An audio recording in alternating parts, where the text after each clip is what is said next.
Hello friends, welcome again. और हम सीख रहे हैं डायरेक्ट से indirect narration banana.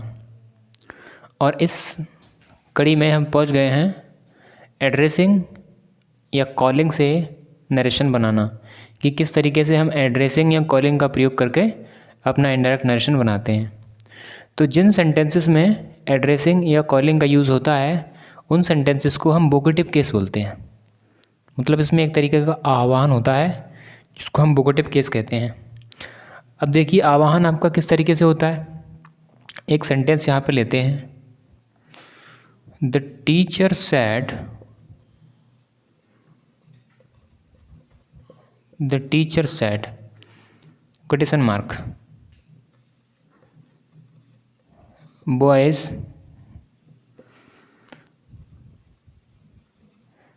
I shall teach you now. Boys, I shall teach you now. अब इसमें आप आइडेंटिफाई करने की कोशिश कीजिए कि किस तरीके से केस वोकेटिव होता है। यहाँ पे टीचर ने कहा है बॉयज़, मतलब लड़कों को आह्वान किया है उनका कि boys I shall teach you now. ये तो आपका सिंपल सेंटेंस है, ये तो बन ही जाएगा। हमें यहाँ पे ये समझना है कि जो बॉयज़ आया है इस बॉयज़ का क्या करें, इसको रिपोर्टिंग वर्ब में ले जाएं या फिर रिपोर्टेड स्पीच में रखें, क्या करें इसका। तो इसी के लिए हम आज लेकर आए हैं एड्रेसिंग या फिर कॉलिंग का यूज़ करके किस तरीके से इनका नरेशन बनाया जाता है। लेकिन जब कभी भी आपका वोकेटिव केस केवल एक वर्ड का हो, बॉयज़ आए, गर्ल्स आए, इस तरह का आए, मतलब एक वर्ड्स में हो, तो फिर हम क्या करते हैं, हम इसको यहाँ से उठाकर और जब इसका नरेशन बनाएंगे तो इसको हम रिपोर्टिंग वर्ब का पार्ट मान लेंगे, रिपोर्टिंग वर्ब का ऑब्जेक्ट मान लेंगे। तो किस तरीके से इसको बनाया जाएगा, द टीचर टोल्ड बॉयज़,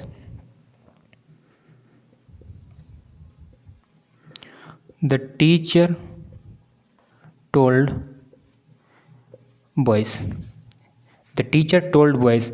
ये रूल जब भी फॉलो होगा जब यहाँ पर जो वर्ड आया होगा वो अकेला हो, मतलब एक वर्ड हो केवल। बॉयज़ है, गर्ल्स है, स्टूडेंट्स है, और मैन है, वुमेन है, ऐसा कोई भी वर्ड हो जो केवल एक हो, तो आप इसको टोल्ड के आगे ऐड कर दीजिए और आपको कुछ नहीं करना है। द टीचर टोल्ड बॉयज़, अब क्वोटेशन मार्क है यहाँ पे, लेकिन आप मान लीजिए कि यहाँ पर होना चाहिए, फिर आप दैट लगा दीजिए। आई आपका पर्सन है, टीचर के अकॉर्डिंग ही हो जाएगा, और सेल आपका क्या हो जाएगा, ही के संग बिल, ही के साथ बिल आएगा, तो ये हो जाएगा वुड। टीच, यू आपका सेकंड पर्सन है, वॉइस से चेंज होगा देम, नाउ देन, ये आपका नरेशन बनेगा। The teacher told boys that he would teach them then. इस तरीके से आप, अगर आपका वोकेटिव केस एक वर्ड्स का होता है तो फिर आप इस तरीके से इसको बना सकते हैं। अब हम पढ़ेंगे कि किस तरीके से हम एड्रेसिंग या कॉलिंग का यूज़ करें। तो देखिए क्या होता है, इसी सेंटेंस को ले लेते हैं, the teacher sad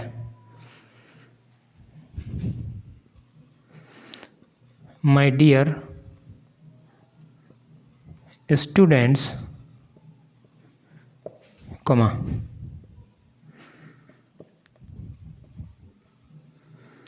I shall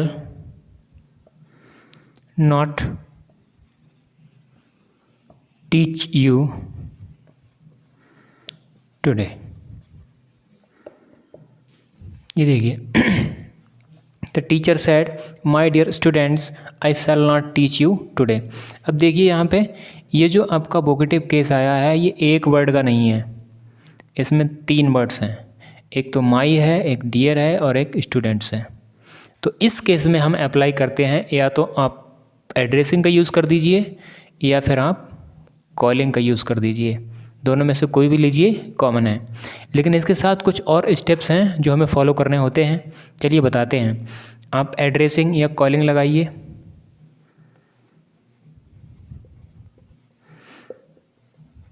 addressing या कॉलिंग, दोनों में से कोई एक लगाइए। उसके बाद हमें ये देखना है कि इस फ्रेज़ में जो नाउन आया है वो सिंगुलर है या फिर प्लूरल है। तो स्टूडेंट्स आया है तो प्लूरल है, तो फिर उसका ऑब्जेक्ट क्या मिलेगा हमें? इसके साथ आपको दैम यूज़ करना पड़ेगा। एड्रेसिंग या कॉलिंग के साथ आप दैम लगाइए, दैम के साथ एज लगाइए। एड्रेसिंग या कॉलिंग, उसके बाद इसका जो भी ऑब्जेक्ट आए वो यहाँ पे ज़रूरी नहीं है कि दैम ही हो, यहाँ पे हिम भी हो सकता है और यहाँ पे हर भी हो सकता है, कुछ भी हो सकता है। जिस तरह का फ्रेज़ होगा उस तरीके का ऑब्जेक्ट यहाँ पे आएगा, एड्रेसिंग या कॉलिंग। और अगर कुछ केस ऐसे भी होते हैं जिसमें ये नहीं भी लगाया जाता है, दैम है, हिम है, हर है, मतलब ऑब्जेक्ट है, ना बनाओ तब भी इसमें कोई दिक्कत नहीं है, एड्रेसिंग या कॉलिंग। लेकिन लगा दो तो सेंटेंस में बहुत क्लियरिटी आ जाती है और सेंटेंस एकदम अच्छा हो जाता है, तो इसलिए लगाना ज़रूरी भी है। तो addressing, calling, them plus as, इतना काम करने के बाद फिर हम आगे बढ़ेंगे कि किस तरीके से हमें इस सेंटेंस को बनाना है। सबसे पहले यहाँ पर एड्रेसिंग या कॉलिंग लगाइए। एड्रेसिंग या कॉलिंग कब लगाएंगे? जब यहाँ पर एक फ्रेज दिया होगा और जो वोकेटिव केस होगा, तो उस वोकेटिव केस को नरेशन में चेंज करने के लिए हमें कॉलिंग या एड्रेसिंग से सेंटेंस की स्टार्टिंग करनी पड़ती है, फिर ऑब्जेक्ट लेना पड़ता है और फिर एज लेना पड़ता है। और उसके बाद जो आगे का सेंटेंस होगा वो तो आपका सिंपल है ही, वो तो आपके जो बेसिक रूल्स हैं पुराने उनसे बन जाएगा। प्रॉब्लम यहाँ तक है स्टूडेंट्स तक, तो इसी को हम रिमूव करने की कोशिश करेंगे। तो देखिए, एड्रेसिंग, कॉलिंग, दैम और एज। एज के बाद फ्रेज में क्या आया है? माई। माई है, अगर पर्सन है तो आप चेंज कीजिए, पर्सन नहीं है तो आप चेंज मत कीजिए। यहाँ पे फिलहाल पर्सन है माई। माई टीचर के पास जाएगा, माई का नंबर 3 है, टीचर का नंबर 3 ले लेगा हिज। अब चाहें तो आप इस प्लस को रिमूव करते चले जाइए, यह आपको समझाने के लिए था। एड्रेसिंग या calling them as his. Dear students,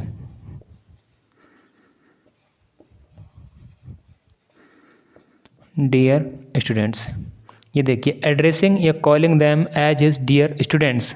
अब हम पहुंच गए हैं the teacher said. The teacher said that. अब दैट के बाद अब यहाँ तक का हमारा प्रॉब्लम सॉल्व हो गया। अब हम सिंपल सेंटेंस पे पहुंच गए। बना दीजिए, आई आपका फिर से पर्सन है, टीचर के पास जाएगा, ही हो जाएगा, और यहाँ पे सेल है तो यहाँ पे वुड हो जाएगा, वुड हो जाएगा। Not teach, not teach. You आपका पर्सन है और सेकंड पर्सन है, स्टूडेंट से चेंज होगा तो देम, और टुडे आपका दैट डे में चेंज हो जाएगा। ये देखिए, इस तरीके से हमने इस सेंटेंस को बनाया है एड्रेसिंग या कॉलिंग के प्रयोग से। The teacher said my dear students I shall not teach you today. Addressing या कॉलिंग देम कहाँ से मिला है? जो यहाँ पे ऑब्जेक्ट आएगा, जो यहाँ पे नाउन आएगा उसी का ऑब्जेक्ट लेना है। सिंगुलर होगा तो सिंगुलर का ऑब्जेक्ट आएगा, प्लूरल होगा तो प्लूरल का ऑब्जेक्ट आएगा। एज अपने पास से लगाना है। जब हम एड्रेसिंग या कॉलिंग का यूज़ करते हैं तो उसके साथ एज भी लगता है। तो एड्रेसिंग या calling them as his dear students. अब यहाँ तक का सिस्टम हमारा पूरा हो गया। हिज हमने क्यों लिया है? क्योंकि यहाँ पे माई है और माई एक पर्सन होता है। अगर यहाँ पे पर्सन आता है तो आप चेंज करिए, नहीं आता है तो फिर चेंज मत कीजिए। तो हिज डियर स्टूडेंट्स। अब यहाँ तक का प्रॉब्लम सॉल्व। उसके बाद ये सेंटेंस जो जैसे बनता है बेसिक रूल से उसी तरह हमने बनाया है। इसको नोट डाउन कर लीजिए, इंपॉर्टेंट पॉइंट है। और एक सेंटेंस अभी और लेंगे जिसको हम बनाएंगे।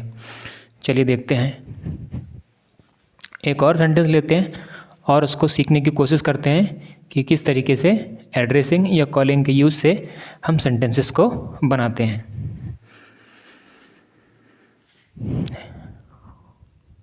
A leader said,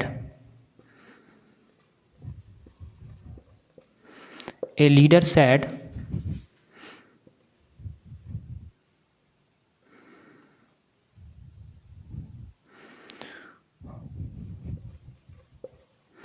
my dear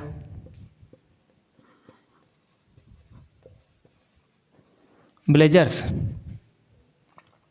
A leader said, my dear villagers, I want to do something. I want to do something. Something for you. ये देखिए, ये आपका सेंटेंस रहेगा। A leader said my dear blazers I want to do something for you, किस तरीके से हमें इसको बनाना है।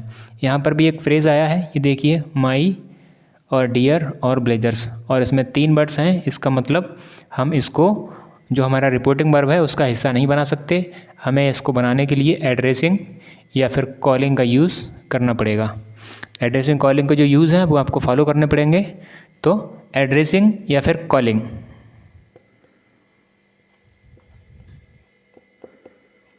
एड्रेसिंग या फिर कॉलिंग, दोनों में से कोई एक ही लगाना, कहीं आप दोनों लगा दो गलत हो जाएगा।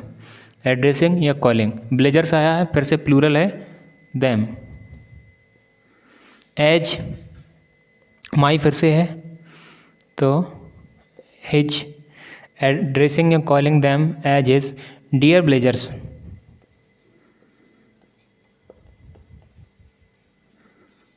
Dear blazers. A leader sad,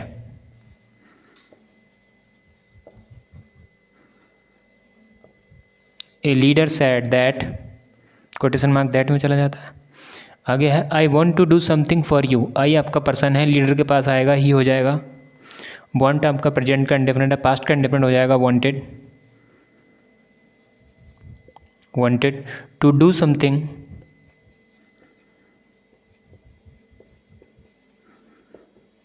to do something for you आपका पर्सन है, ब्लेजर्स के पास जाएगा क्योंकि ऑब्जेक्ट तो ब्लेजर्स ही बन रहे हैं, तो प्लूरल है, तो यू का नंबर 2 है, ब्लेजर्स का नंबर 2 ले लीजिए, देम। ये आपका सेंटेंस बनेगा। एड्रेसिंग या calling them as his dear blazers, a leader said that he wanted to something for them. इस तरीके से आप अपने सेंटेंस को एड्रेसिंग या कॉलिंग का यूज़ करके बहुत इजीली बना सकते हैं। फिर भी अगर आपके दिमाग में कोई डाउट रह जाता है, आप कमेंट कर सकते हैं, आप मुझसे कांटेक्ट कर सकते हैं, मैं आपकी हर प्रॉब्लम का सलूशन आपको दूंगा। कोई नरेशन ऐसा है जो आप बना नहीं पाते हैं, आप उसको कमेंट बॉक्स में टाइप कर दीजिए, मैं उसका सलूशन लिख के आपको भेजूँगा। हाँ, बेफिक्र रहिए, A to Z English grammar मैं पढ़ाऊँगा आपको विदाउट एनी चार्ज। चलिए आगे बढ़ते हैं और देखते हैं कुछ और रूल्स जिनसे बनाया जाता है इनडायरेक्ट नरेशन। कभी कभी कंडीशन क्या होती है, इससे कुछ अलग हो जाती है, और वो सेंटेंस किस टाइप का हो सकता है आइए देखते हैं।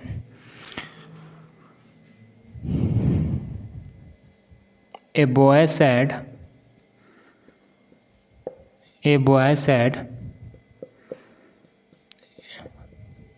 It is very cold, it is very cold, एक सेंटेंस हो गया। His friend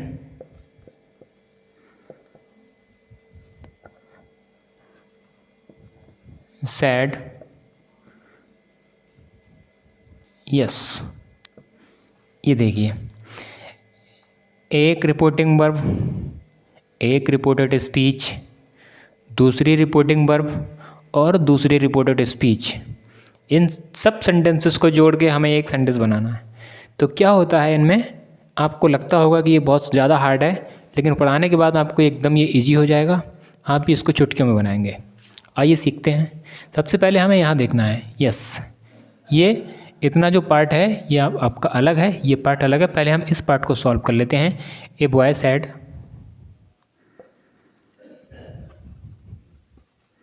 that it is, बाज हो जाएगा, very cold. A boy sad that it was very cold. अब देखिए, अब हम आ गए हैं कि इस सेंटेंस को किस तरीके से इसमें ऐड किया जाए। तो क्या करना होता है हमें, सैड कोटेशन मार्क और यस या फिर नो। अगर यस आता है तो कंडीशन क्या रहेगी, और अगर नो आता तो फिर कंडीशन क्या होगी, वो भी हम आपको बताएंगे। तो हिज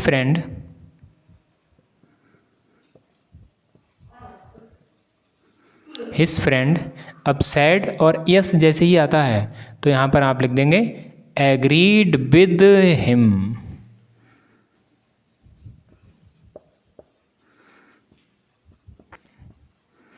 एग्रीड विद हिम। देखिए, एग्रीड विद का प्रयोग कर देना है यस के बदले में। His friend agreed with him. यहाँ तक तो आपका जो सेंटेंस है वो सिंपल है, जैसे अपने बेसिक रूल बनाते चले आए हैं। और his friend said question mark yes को पूरा हटाया और एग्रीड विद हिम में चेंज कर दिया। अगर इसी टाइप का सेंटेंस नेगेटिव हो जाए, a girl said question mark this paper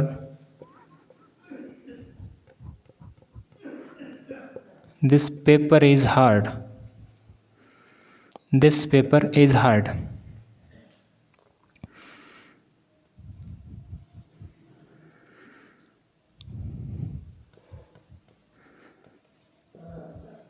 His friend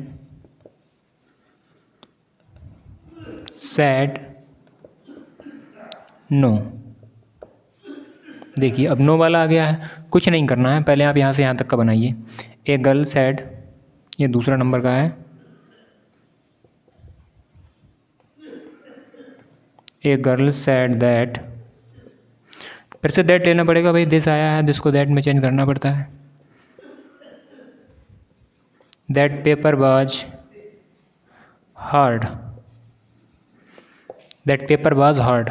his friend said no, अब देखिए नो आया है तो नो का क्या करेंगे, his friend said question mark और नो, पूरा एरिया हटा दीजिए। हिज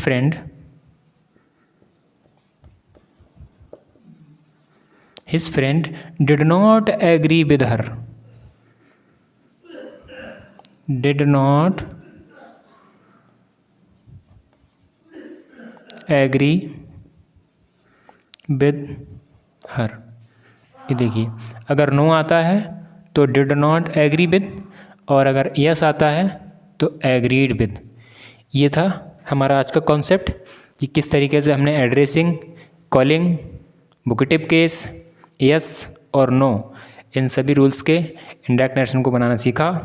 अगर आपको वीडियो अच्छा लगा है प्लीज़ मेरा सपोर्ट कीजिए, मुझसे जुड़िए, चैनल को सब्सक्राइब करिए, जिससे मैं आप तक बहुत सारी वीडियोस पहुंचाता रहूं। Thanks for watching.